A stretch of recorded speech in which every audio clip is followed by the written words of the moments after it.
சில அமைச்சர்கள் குறுக்கிட்டு பேசினாங்க, அதற்கு நீங்க அனுமதி கொடுத்தீங்க. அதே மாதிரி இன்னைக்கு முதலமைச்சர் பேசும்பொழுது சில வார்த்தைகள், தவறான வார்த்தைகள் பேசுறாரு. அவர் பார்ட்டி ஃபண்ட் அப்படின்னு சொல்லியிருக்கிறாரு.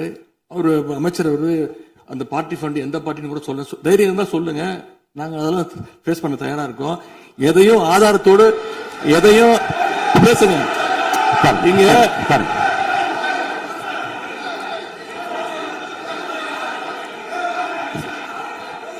அது மாதிரி பேரவைத் தலைவர் அவர்களே, நேற்று நான் பேசி முடிஞ்சோடனே நீங்க அவை முடிஞ்சிருச்சுன்னு சொல்லிட்டீங்க. நாங்கெல்லாம் வீட்டுக்கு போயிட்டோம். வீட்டுக்கு போய் டிவி போட்டு பார்த்தா அங்க இன்னொரு அமைச்சர் இன்னும் பதில் சொல்லிட்டே இருந்திருக்கிறாரு. அதற்கெல்லாம் நாங்க இப்ப என்ன பதில் இது, என்ன மரபு இது? நீங்க இப்ப பேசிக்கிட்டே இருப்பீங்களா? நாங்க அதை பார்த்துக்கிட்டே இருக்கணுமா?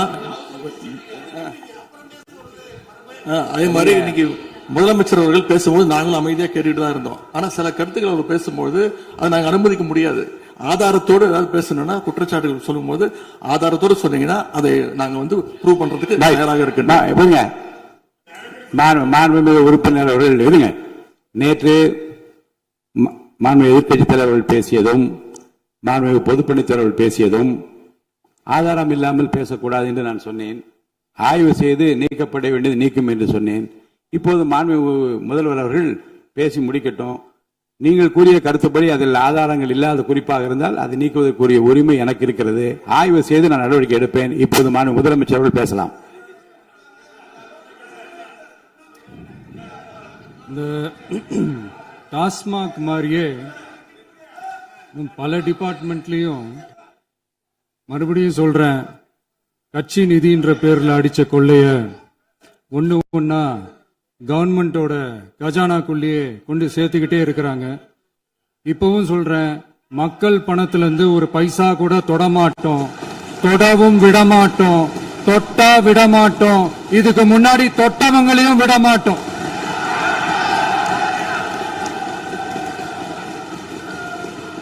ஒவ்வொரு ஊழலா வெளியில வரும் போலயே, ஒவ்வொரு வேஷமா கலைஞ்சிரும் போலயே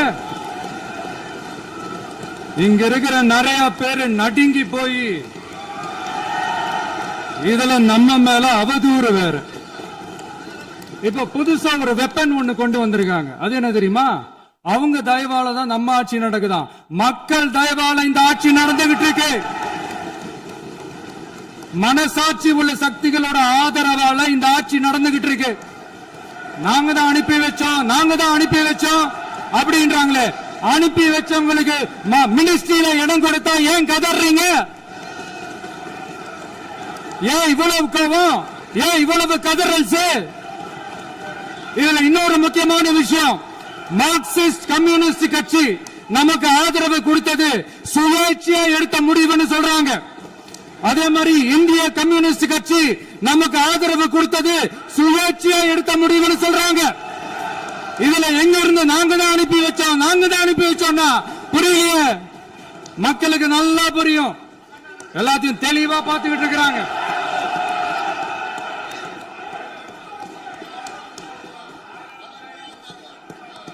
முதலமைச்சர் கண்டினியூ பண்ணலாம். மாண்பு முதலமைச்சர்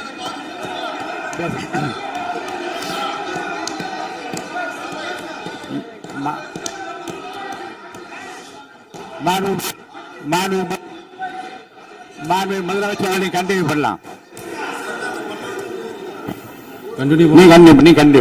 நீ கண்டினியூ பண்ணலாம்.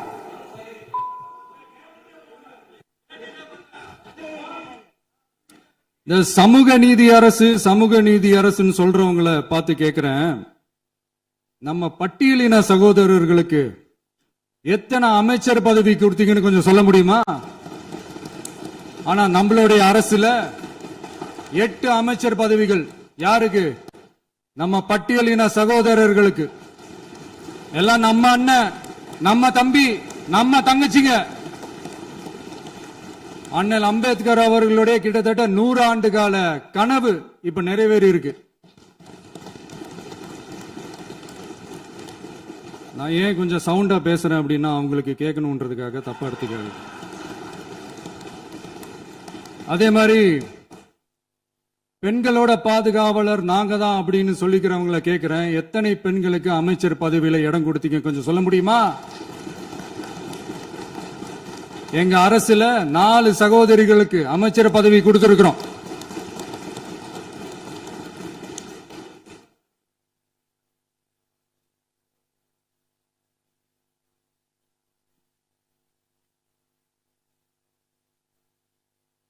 அதனால மக்களால் நிராகரிக்கப்பட்டு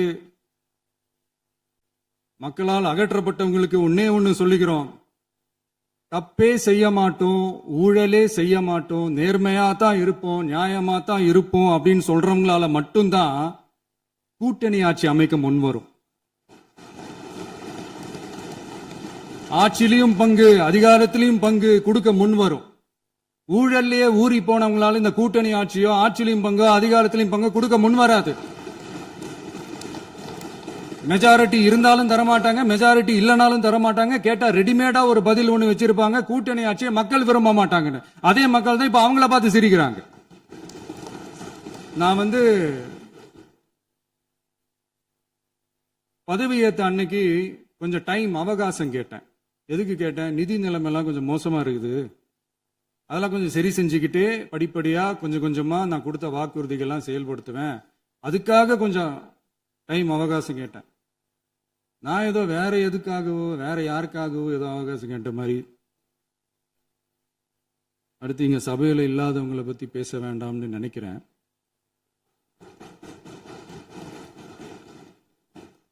இங்க நம்மளை பத்தி அவதூறு பரப்புறதோட மட்டும் இல்லாம இப்ப நம்ம மக்கள் மேலேயும் அவதூறு பரப்ப ஆரம்பிச்சிட்டாங்க. மக்கள் நமக்கு ஓட்டு போட்டது தப்பான், குடும்பம் குடும்பமா நமக்கு ஆதரிச்சது தப்பான். இது இப்ப இல்ல, நான் சொல்றது எம்ஜிஆர் அவர்கள் காலத்திலிருந்தே. அப்பவே அவர் ஜெயிச்சப்போ அதே மக்களை தப்பு தப்பா பேசுறது. மக்கள் என்ன பண்ணிட்டாங்க, எம்ஜிஆர் என்ன பண்ணிட்டாரு, எம்ஜிஆர் என்ன இது பண்ணிட்டாரு. 50 வருஷமா ஒரே டெக்னிக்கா.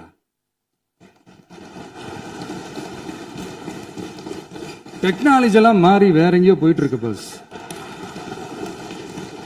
இதுல கொஞ்சம் டெக்னிக்காச்சும் கொஞ்சம் மாத்தினா கொஞ்சம் நல்லா இருக்கும்.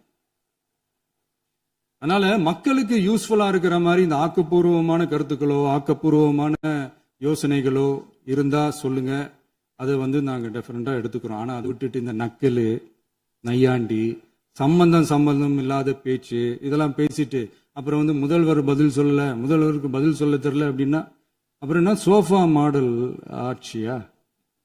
அது என்னன்னு புரியறதுக்கே எனக்கு ரொம்ப நாள் ஆச்சு.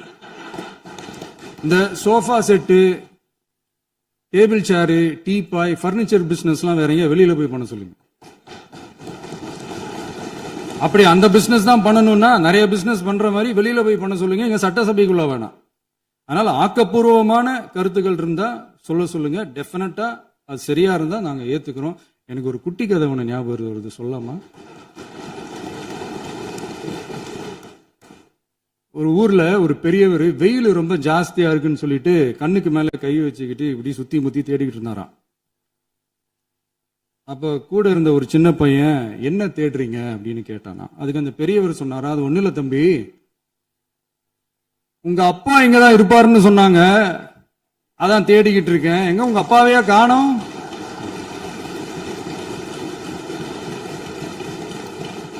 இல்ல அந்த எங்களுக்கும் நக்கலா நையாண்டியா சம்பந்தம் இல்லாத குட்டி கதை இதெல்லாம் எங்களுக்கும் பேச தெரியும். அந்த கதையில பெரியவர் அப்படி சொன்னாராம், தப்பா எடுத்துக்காதீங்க. அந்த கதையில பெரியவர் அப்படி கேட்டாராம். அதனால யாரும் இங்க டென்ஷன் ஆக வேணாம். அதனால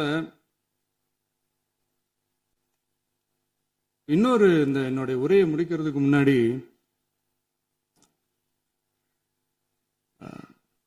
போயிட்டாங்க, பேசலாமா? நிறைய உங்க கருத்துக்களை நீங்க முழுமையாக மன நிறைவோடு பேசலாம். டிவில பார்க்கலாம். சரி, அதான் 5 நிமிஷம் பேசுனதுக்கே கொலத்தூரி இந்த ஆட்டம் ஆயிடுச்சு. பேசுனா அப்புறம் என்ன பண்றது? கடைசியா நான் இந்த உரையை முடிக்கிறதுக்கு முன்னாடி ஒரு முக்கியமான ஒரு விஷயம் பத்தி சொல்லணும். ஆளுநர் உரை அன்னைக்கு இந்த தமிழ் தாய் வாழ்த்துக்கு அப்புறம் தேசிய கீதம் பாடினது தப்பு, தேசிய கீதம் 2 முறை பாடினது தப்பு, அப்படி ஒரு நிகழ்வு இதுக்கு முன்னாடி இந்த சட்டசபையில நடந்ததே கிடையாது, அந்த மரபே மாத்திட்டீங்க இப்படி ஒரு ஒரு பெரிய ஒரு போர் மாதிரி எதிர்க்கட்சியை சார்ந்தவங்க எல்லாம் சொன்னாங்க இல்லையா, அந்த மாநில உரிமை போராளிகளை, அந்த மரபு காக்கிற உரிமை போராளிகளை ஒரே ஒரு கேள்விதான் கேட்கணும். 2021 ஆகஸ்ட் 2 ஞாபகம் இருக்கா? Centenary celebration of Tamil Nadu legislature. அந்த ஃபங்க்ஷன்ல நம்ம முன்னாள் முதலமைச்சர் கருணாநிதி அவர்களோட கலைஞர் அவர்களுடைய கலைஞர் அவர்களுடைய புகைப்படத்தை மாண்புமிகு குடியரசுத் தலைவர் திறந்து வைக்கிற ஒரு ஃபங்க்ஷன். அந்த ஃபங்க்ஷன்ல national anthem followed by Tamil Thai Vazhthu அப்படின்னு அறிவிச்சது ஞாபகம் இருக்கா? அதாவது தேசிய கீதத்துக்கு அப்புறமா இரண்டாவது முறையா, நோட் திஸ் பாயிண்ட் மாண்புமிகு பேரவைத் தலைவர் அவர்களே, பிளீஸ் நோட் திஸ் பாயிண்ட். தேசிய கீதத்துக்கு அப்புறம் இரண்டாவது முறையாக தமிழ் தாய் வாழ்த்து பாடப்படும் அப்படின்னு சொன்னது ஞாபகம் இருக்கா? அதுவும் முத்தமிழ் அறிஞர் அப்படின்னு சொல்ற நம்ம கலைஞர் அவர்களுடைய அந்த புகைப்படம் வெளியிட்டு விழாவில் அவர் இருந்த இதே சபையில தமிழ இரண்டாவது இடத்துக்கு தள்ளினது யாருன்னு ஞாபகம் இருக்கா? அது மட்டும் இல்ல, அந்த தேசிய கீதத்தை நாட்டுப்பண் நேஷனல் ஆந்தம்னு சொல்லி அதே ஃபங்க்ஷன்ல கடைசியா ஃபங்க்ஷன் முடியும் போது செகண்ட் டைம் தேசிய கீதம் பாடினதும் ஞாபகம் இருக்கா? இதே அவையில் தான், அது அவை குறிப்பிலும் இருக்கிறது, இதே அவையில் தான் நடைபெற்றது. இந்த தக்க நேரத்தில் இந்த ஆதாரங்களை அளித்த மாண்பு முதல்வர்களுக்கு நன்றியை தெரிவித்துக் கொள்கிறேன். டவுட் இருந்தா இந்த புக்கை பார்த்து தெரிஞ்சுக்கலாம். அதனால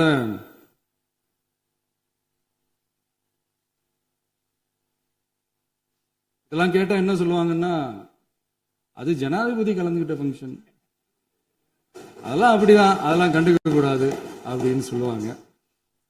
இதே மாதிரிதான் பேசுறது ஒண்ணு, செய்யறது ஒண்ணு, செய்யறது ஒண்ணு, பேசுறது ஒண்ணு. இதெல்லாம் மக்கள் பார்த்துக்கிட்டு இருக்காங்க. எலெக்ஷனுக்கு முன்னாடி தான் அப்படி செஞ்சுக்கிட்டு இருந்தாங்க, இப்ப எலெக்ஷனுக்கு அப்புறம் அதே தான் செய்யறாங்க. இந்த விஜயையும் சாமானியர்களின் உண்மையான சமூக நீதி அரசையும் அவமானப்படுத்துறதுக்கு தான் அவங்களோட அந்த பொலிட்டிக்கல் சீனியாரிட்டி அது பயன்படுத்துது போல. சரி, செய்யட்டும் செய்யட்டும், நல்லா செய்யட்டும். இப்போ ஆனாலும் நம்மளுடைய மாநில உரிமை, மொழி உரிமை, உத்தம உத்தரர் போல வேஷம் போடுற எதிர்கட்சிக்கு ஒன்றை மட்டும் ஆணித்தரமாக சொல்றோம். உங்களை மாதிரி தமிழ்னு சொல்லிக்கிட்டு, மொழி, பண்பாடு, கலாச்சாரம்னு சொல்லிக்கிட்டு ரெட்டை வேஷம் போடுறவங்க நாங்க கிடையாது. உலகெங்கும் வாழும் என் தமிழ் சொந்தங்களுக்கு நம்முடைய உத்தரவாதம் தமிழ் தான் எங்க உயிர் நாடி அப்படின்றத மறக்க மாட்டோம். இப்பவும் சொல்றோம், மாநில உரிமையில எப்பவும் உறுதியா இருப்போம். அதே சமயத்துல அரசியல் வேற, ஒன்றிய மாநில அரசுகளுக்கு இடையே இருக்கிற நிர்வாக அணுகுமுறை வேற. இதுல நாங்க ரொம்ப தெளிவா இருக்கிறோம். அதனால எங்களுக்கு பாடம் எடுக்கிறதா நினைச்சுக்கிட்டு உங்க வேஷத்தை நீங்களே கொஞ்சம் கொஞ்சமா கலைச்சுக்கிட்டே வர்றீங்க, மறந்துடாதீங்க. அப்புறம் நேத்து எதிர்கட்சி தலைவர், மாண்புமிகு எதிர்கட்சி தலைவர் பேசும்போது நிறைய பேசினாங்க. அதுல ஒண்ணு மட்டும் அரசு சொல்றதா நினைச்சுக்கிட்டு நம்மளை இன்டைரக்டா ஈவில் அப்படின்ற அந்த வார்த்தையை யூஸ் பண்ணாங்க. எனக்கு ஒன்னே ஒண்ணுதான் சொல்லணும்னு தோணுது, ஈவில்ஸ்னு டெவில்ஸ் பேசக்கூடாது.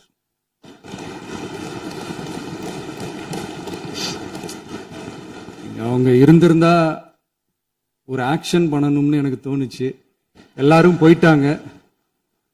பர்மிஷன் பண்ணலாமா? இப்பவும் பண்ணலாம், ஒன்றும் தப்பு இல்லை.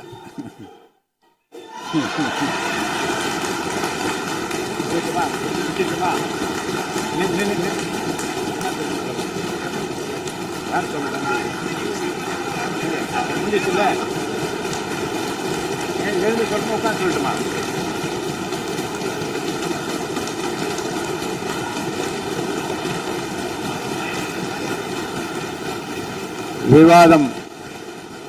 விவாதம் முடிவு